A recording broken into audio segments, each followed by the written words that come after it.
What's going on, Solid Steppers? What's up, Tech the Titans 2.0? This is Miss Ward coming to you with another banger. We're going to be talking to Sam. He's one of these phenomenal young men from Uganda that's coming here and making it happen. No excuses. He's a go getter. So, Sam, let's get on into it. Tell us a little bit about yourself. Tell us where you're from, and what did you come here to do? Oh yeah. Hey everybody. My name is Samuel Kiberu, as Miss Ward already said. I am straight from the motherland, Africa, the Serengeti. Uh, I've been in the US about it's over now 11 years now, and I'm here to do a plans repair right now, and I'm excited to be here today. Outstanding, outstanding. So tell us about the journey. Tell us what attracted you to the States and when you first got here, as far as school, work. Let's tell us a little bit about the journey. As you would imagine, because I came when I was quite young, so I was just transitioning from high school. So it was, of course, a cultural shock because coming from Africa and then getting to the US, very different environment, very different personas, very different way of doing things. So it took me some time to actually get at peace with everything because I felt like I didn't know what was going on around me. But um, how do I get into appliance repair in the first place? So the journey starts when I got here. I knew I had somebody who was doing electronics in the DMV area. So they said, "Oh, Sam, I should take you to this vocational school for you to do an associate degree in electronics." He took me out there. I signed up, got in the program, did very well, graduated, and I got a job with the Transport Authority in the DMV. I worked with them for about 5 years, did very well, went back to school. Then I took some time out. So I went back to Uganda. I had to take care of some family business. And I also did a business when I was out there in Uganda. So that was a safari business. So we take people to do travel, see the wild animals, see the lions, see everything. Beautiful stuff. Awesome. So Sam, I got a quick question. Because see, Yeah. I don't think a lot of people really understand. So we're gonna flesh this out a little bit because the immigrant experience is very different. The opportunities, because a lot of us Americans, we take a lot of things for granted because we don't see the different things. We haven't been exposed. Yeah. So when you first got here and getting settled, when this gentleman came to you and talked to you about taking you to the school for an associate's degree, what caused you to jump on the opportunity, number one, and not only jump on the opportunity but show up and do well? What do you think that stemmed from? Now, I knew that if I came here, I'd left family back home. So I was the firstborn. Well, I'm the firstborn. So I had a responsibility to kind of help my people back home. But at the same time, also to make a living for myself because I didn't have a skill by that time. I was green straight from the care of my parents. So I knew that the only way for me to have a living, a proper living in America, was to have a skill. So when they showed me the chance to go to school, I took it up because I knew that was the only way for me to actually do well. So yes, that's why. Okay. Okay. And see, that's what I'm saying. Like the responsibility and the way the family structure is different. You Yes. you know what I'm saying? Like over here, they can't wait till we get 16 to kick us out. And I mean, 16, 17, 18. You ain't gone yet. In fact, don't come back. You know what I'm saying? Yeah. So, it's a different dynamic. That's why I really kind of want to flesh that out Yeah. because, there's a different drive when being the firstborn and you're carrying that mantle where you're not only coming here to make a way for yourself, but for the people that are back home. You're trying to survive here and you're trying to send money back. So Yes. let's go into the journey about going back home. And how did you come up with the safari business?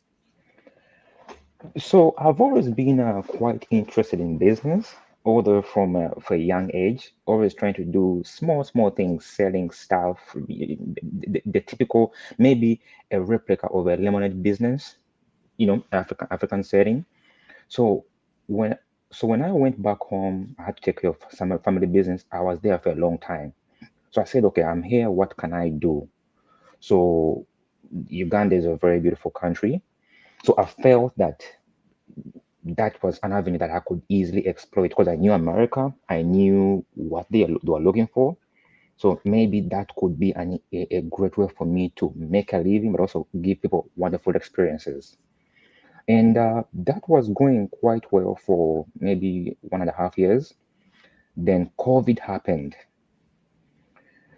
And when COVID happened, everything came to an abrupt stop.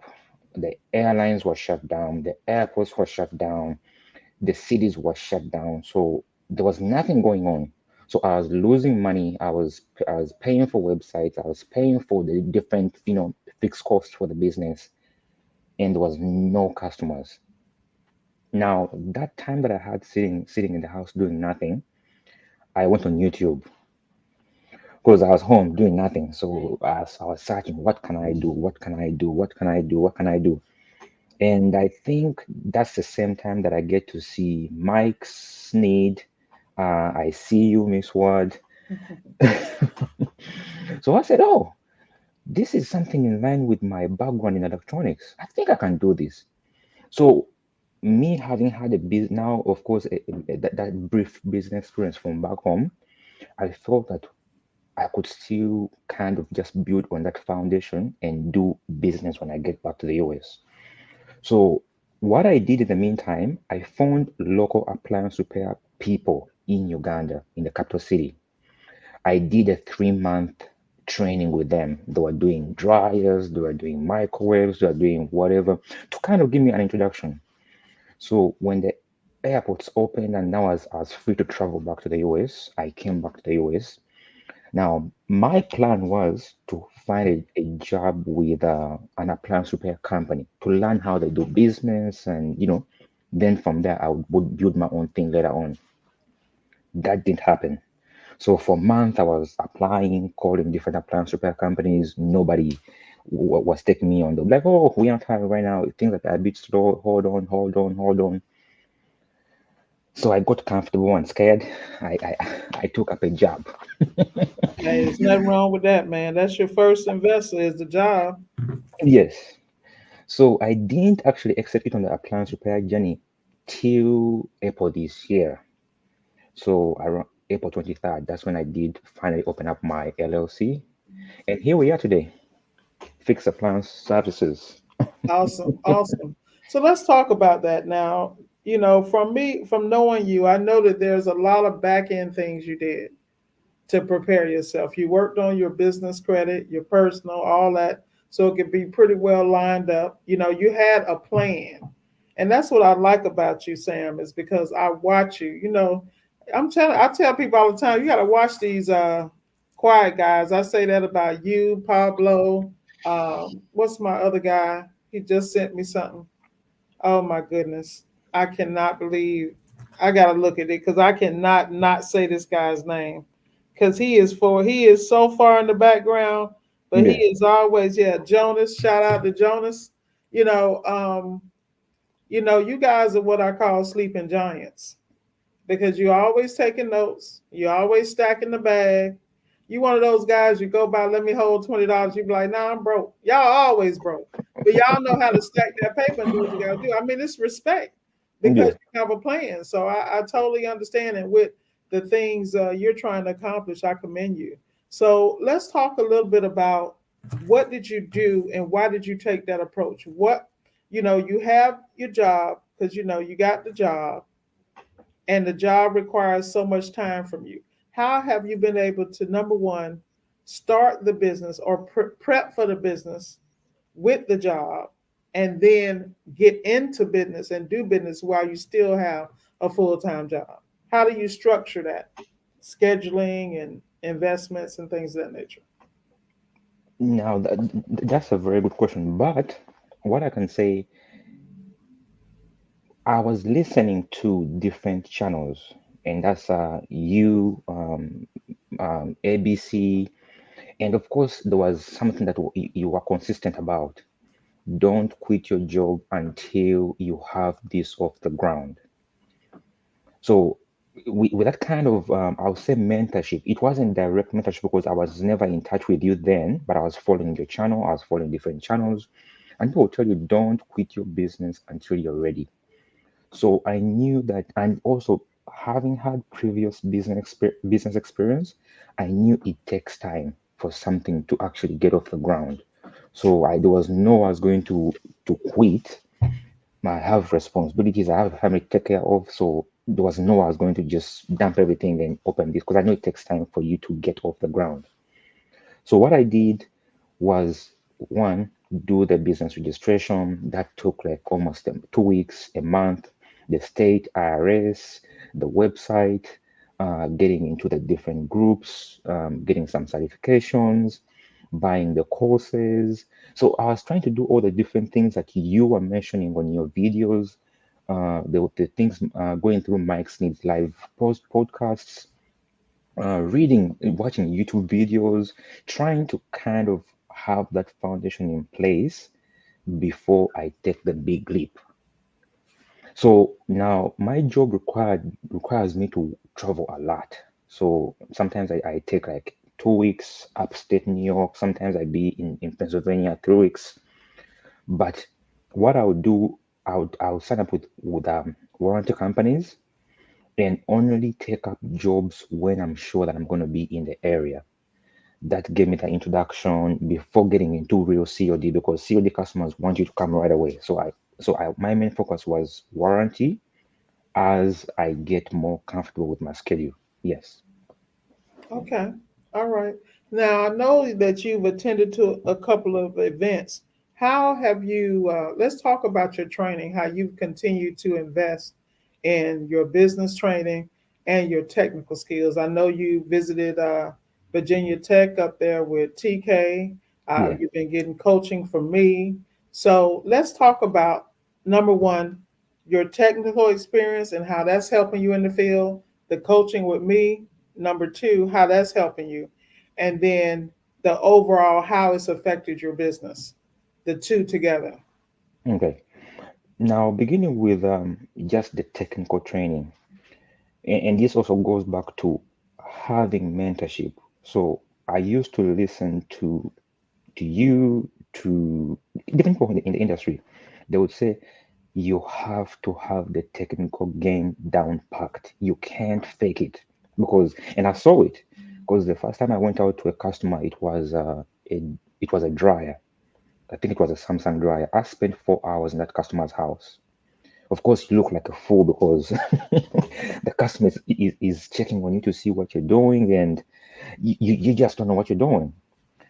So that shock of going to people's houses and you don't know what you're doing made me realize, oh my God, I need to get serious about my technical skills because even not knowing how to take apart the appliances, not even just fixing, but taking it apart, is knowledge. If you don't know where the screws are, you will be fighting to pull off the top. So I knew that for me to save time in the customer's house, I have to know the fundamentals of maybe dryers or how to take it apart. And then, so that's how I've been working on the technical game. Then also, I knew that if I was in the rooms with people who have walked this journey that I'm trying to walk into, it would save me time. So that's why I reached out to you because the things that you shared with me or you challenged me to do, I would never have done those by themselves. Maybe at some point, but it would have taken me a very long time. And some of the mistakes that I was already making, you were able to point me in the right direction and I stopped doing those things. So for me, the training and the mentorship has saved me time in the customer and also allowed me to have more business that I could take on. Because yes, That's awesome. So at this particular point, you have this full-time job, and I'm gonna tell you something, Sam. You're the kind of guy that I look at, and I could easily see you being in a job and having something we call golden handcuffs. You're the type of guy that's clean cut. You're gonna climb the ladder. You feel me? Whether you want to or not, because you're going to be a point guy because you just exude confidence and professionalism, and all companies look for that. So I'm sure.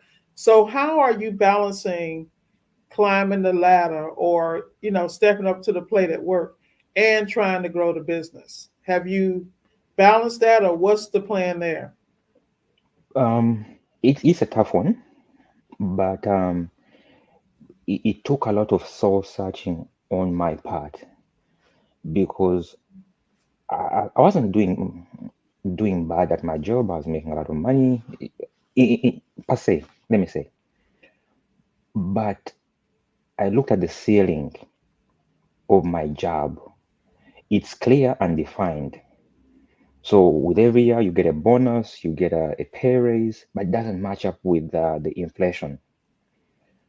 And I felt like I had the ability to do something. And I'm not saying that this is for everybody because not everybody is meant for business, but I felt that I had something in me that could do business.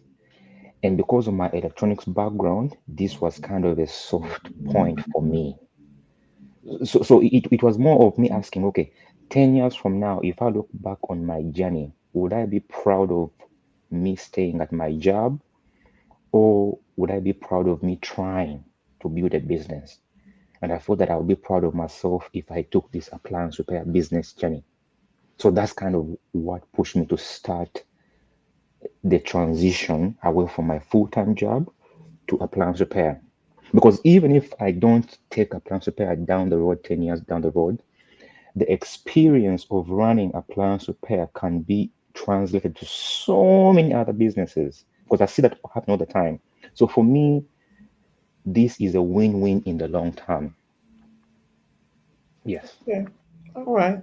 So I know that you are uh, coming out of the single man life into the family man and husband and father and things of that nature. Yes. How is that going to work when you're trying to do a business and that? That's a very delicate balance. And I Yes. coach a lot of people because stability is everything when you're Yes. dealing with those things at home, because babies always need pampers and milk, you Yeah. know and you definitely know about happy wife, happy life. So, I mean, what is the plan there? Because, and I'm not trying to discourage you, because I'm a Yeah. firm believer you can do everything, you can do it all. But even if you do the marriage thing or what have you, that still plays a part, because that's your sounding board. Like, I see people deal with situations all the time. This is why I'm having that conversation, because Yes. this is real life. You know. Yes. Now, once again, your culture's a little different. Yes.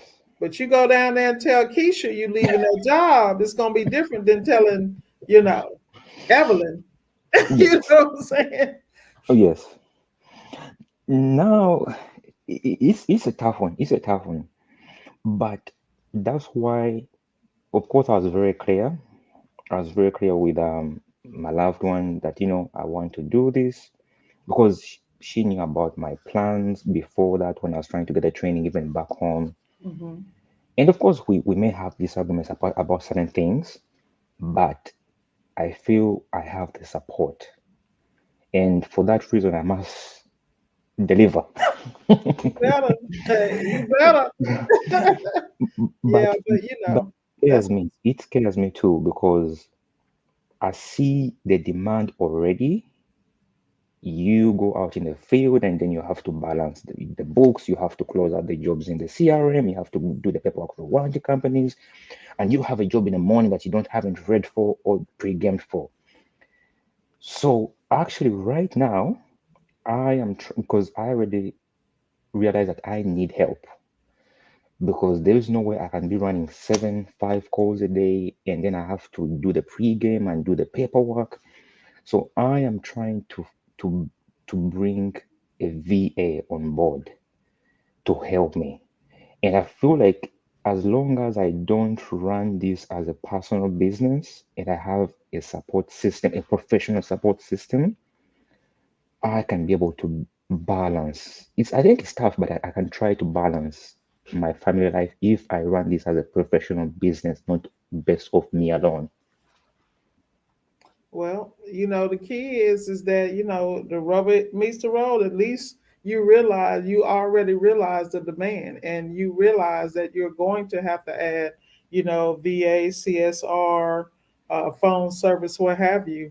And this is why I always tell people it's so important to get out here and be boots on the ground, because you don't know what you need until you're in the field dealing with these issues day to day. When you go in and you have a problem with a unit, you got to have that support system. Yes, You got to be able to go home, excuse me, sit down, review it. And that's why those 10,000 hours are so important, because with appliance repair, you're always learning, because you yes, can deal with a modern appliance and have them down, and then go in and deal with something ancient, older than you, and be like, really? And run I've into an issue. I have seen it already because plus the recalls. So a week later, you gotta pay back the money. So it's Yeah. quite interesting. Yeah, and then that's also loss of money and revenue. And what most people don't understand, the whole purpose of a recall is a lesson.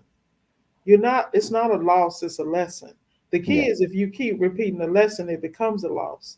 Some things you just gotta chalk up to the lesson, and then you gotta put structures in place to discipline yourself. Because I see people do it all the time. Now they know last week they couldn't fix that. Now they going back again and haven't studied. Oh, I'm gonna try it again on something else, and they still taking L's. And they taking L's because they're in their own way. Like it's a lot of people. You're gonna meet a lot of technicians that think they're better than what they really are. You follow me? yeah, All those things you have to look out for, particularly if you get into the subcontracted realm.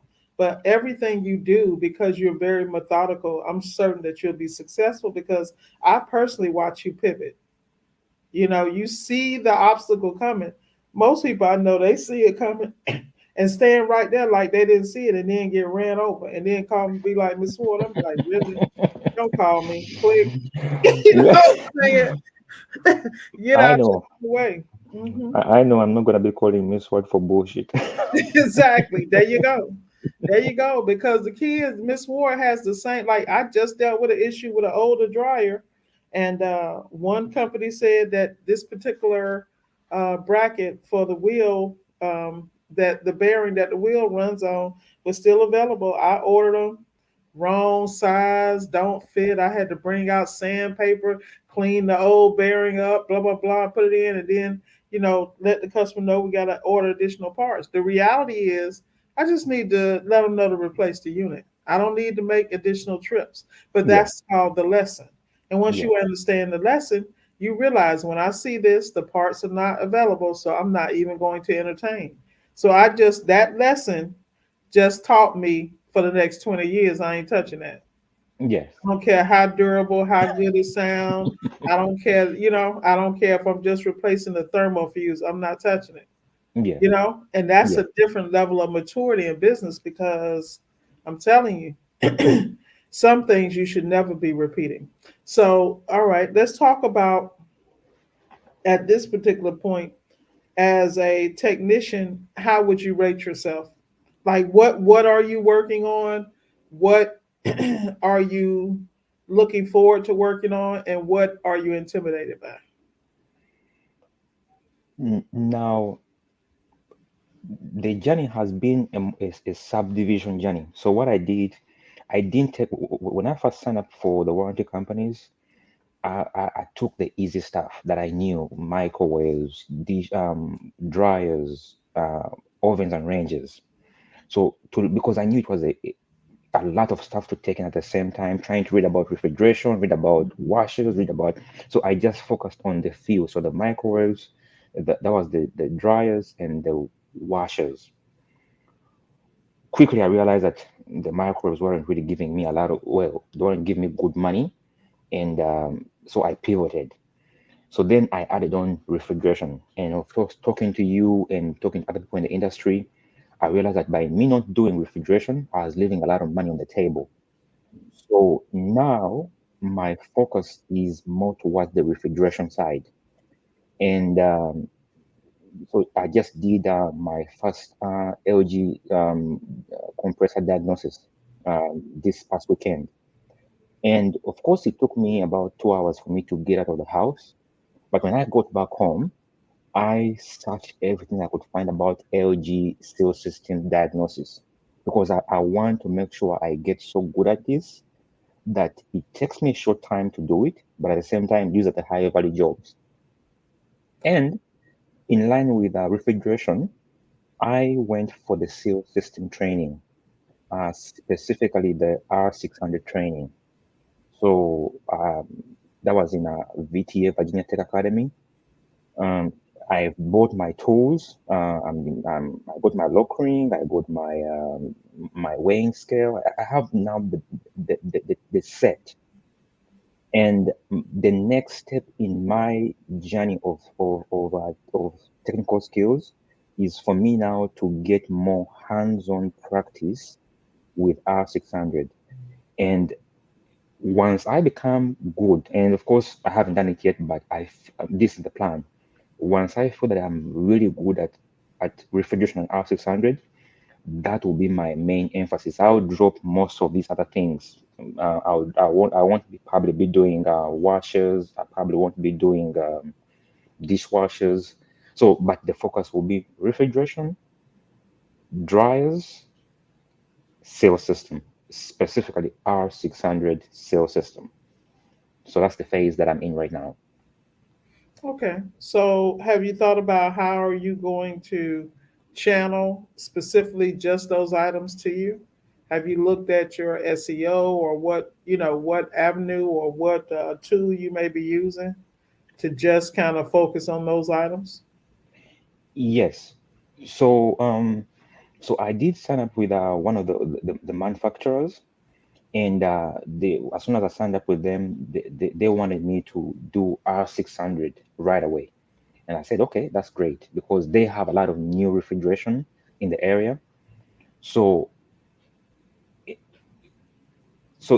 how I'm going to do that is I will call, once I have all the tools, I'll call them back and tell them, look, I have all my R600 tools. So you focus on giving me the R600 jobs. And because the work is so frequent, I believe that's going to give me a lot of practice, practice, practice. And when I feel like I'm competent enough, then I will move to my personal SEO, and that's going to be advertising specifically for refrigeration work in Okay. the area. Okay. And of course, if I go out and come and it could be a fan, it could be a damper, but it could be also a sales system. So by me advertising for refrigeration, it gives me more opportunities of actually ending up doing R600 or seal system jobs. And another approach will be working with other warranty companies specifically for R600 seal system jobs. So I'll tell them, look, I am your R600 guy. If it's microwave, don't call me. If it's dishwasher, don't call me. But if it's seal system, call me. So that's the plan. Well, that's great. So now you're a brave guy. A lot of people are going to feel like you're brave because the push on R600. You still got guys walking around scared that R600 is going to tick tick boom. They're barely doing R134. So I Yeah, commend you for that. Just make sure that you got your balance on because there's still a lot of R134 out here. yeah. So I just want you to be prepared in any arena that you go in, and You definitely want to look into Master Samurai, the applied, course, Yes. because he really gets into the refrigeration. Well, he gets into everything. I'm a firm believer if you finish that course on the technical side, and if you apply what he's teaching, you should be, the sky is the limit. Yes. That's awesome. So, as far as with your job, will you be? Do you have the option of even being stationary, or do you have to travel for a certain period of time, or how does that work? No, I don't really have an option of being stationary, and that's what's kind of pushing me out because I can't balance the evening work when I'm away for 3 weeks, and then I come back for a week, and then I'm gone for another 2 weeks.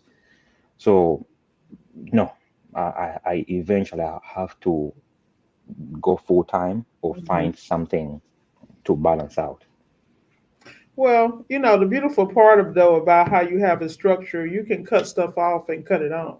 And since appliance repair is currently not your main livelihood, you know what I mean? Like I coach a lot of people who have a full time job and they do a job after work of the week, or they do like we were having a I was actually having a conversation with one of my students, coaching students, and he was telling me about the dilemma. And I was like, look, you need to be at home with your wife and kids during the week.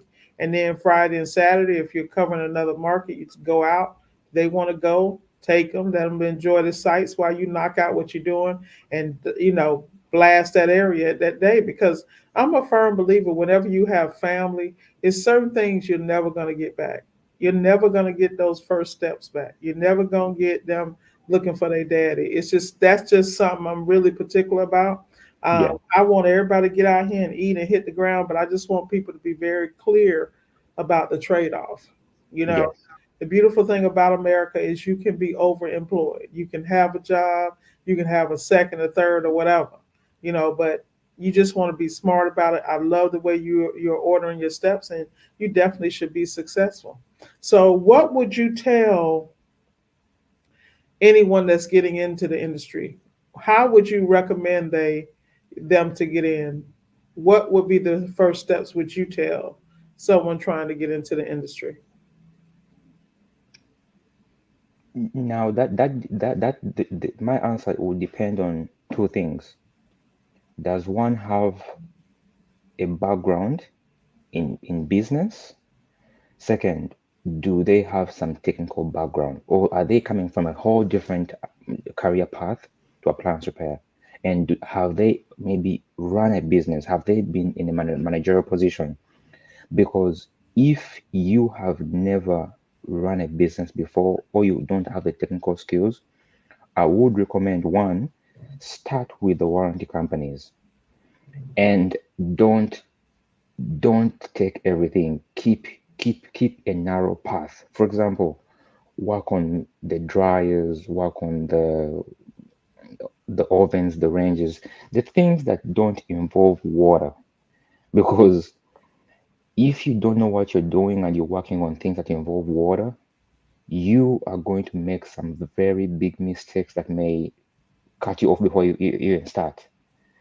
And because working with a warranty company, somebody is looking for the business for you. You don't have to worry about the lead generation.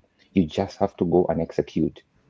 Now, you won't be making a lot of money, but it's a great way for you to even get a feel of whether you want to do this or not.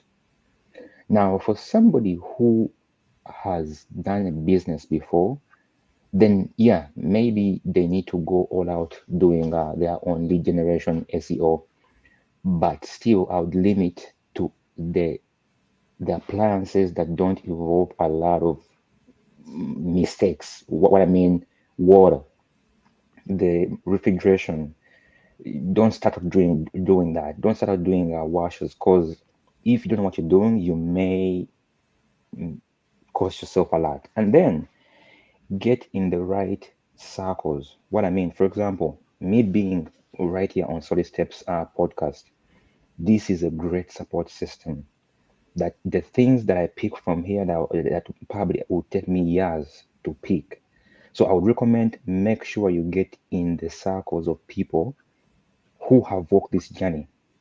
That one will give you the confidence to do it, and you will have people you can run to when you have challenges. And another thing we'll say, you have to invest in your training. Now, it could be something like this.